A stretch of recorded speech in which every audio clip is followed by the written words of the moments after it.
Mes chers, Assalamu alaikum wa rahmatullahi ta'ala wa barakatuh wa jumu'atun mubarakah. Au moment où je vous parle, je me trouve ce vendredi à l'université de Berkeley, aux États-Unis d'Amérique, pour une conférence sur le dialogue interreligieux. Mais j'appréhende une question de la part des étudiants américains, celle du dialogue intrareligieux. C'est-à-dire, ils peuvent me dire, vous les musulmans, qui venez dialoguer avec nous et trouver des terrains d'entente et de vivre ensemble, est-ce que vous avez réglé d'abord vos propres problèmes? L'actualité internationale et particulièrement les relations politiques entre pays musulmans me rattrapent et m'interpellent. Le conflit irano-saoudien qui est en train de passer à l'affrontement direct alors que c'était avant une guerre par procuration. D'abord au Yémen, où les Saoudiens et leurs alliés combattent les Houthis, mais ces derniers étaient armés, équipés et entraînés par les Iraniens. Puis les Saoudiens équipés et armés le Front al-Nusra et d'autres mouvements militaires qui combattent le pouvoir syrien et d'autres encore qui combattent en Irak.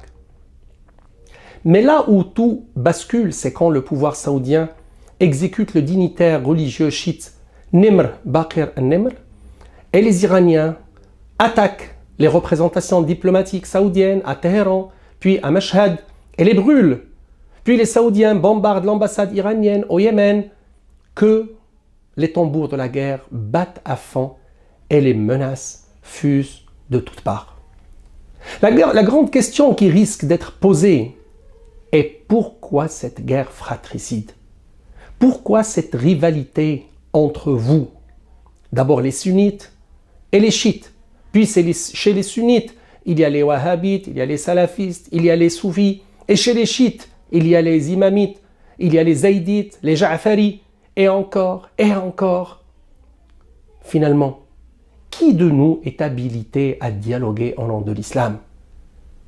Et vous venez nous dire que votre livre, ça c'est les Américains qui peuvent me le dire, votre livre, le Coran qui appelle au dialogue entre les gens, eh bien dialoguez entre vous d'abord, réglez vos problèmes, assainissez vos relations avant d'en faire autant avec nous. Réellement mes chers, je suis perplexe, car je pense qu'on n'est pas en position de donner des leçons sur les relations humaines alors que notre situation est lamentable. Effectivement, Allah subhanahu wa ta'ala dit dans le Coran Innamal mu'minuna ikhwa fa aslihu bayna akhawaykum. Les croyants sont des frères, alors établissez la concorde entre vos frères.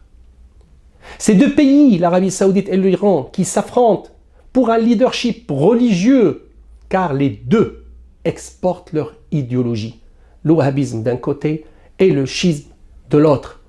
Mais ces deux pays doivent comprendre que nous, on ne veut pas de leur idéologie, de haine et d'exclusion, mais on veut les vraies valeurs de l'islam qui sont l'amour, l'altérité, la sincérité, la compassion et d'autres valeurs. On veut des valeurs qui nous permettent de vivre en paix. On veut des valeurs qui nous permettent de retrouver la sérénité et la quiétude. On veut des valeurs qui contribuent à la prospérité et surtout nous aident à transmettre à nos enfants un monde meilleur où règne la fraternité comme nous le recommande Allah subhanahu wa ta'ala. Fraternellement et à la semaine prochaine, Inch'Allah.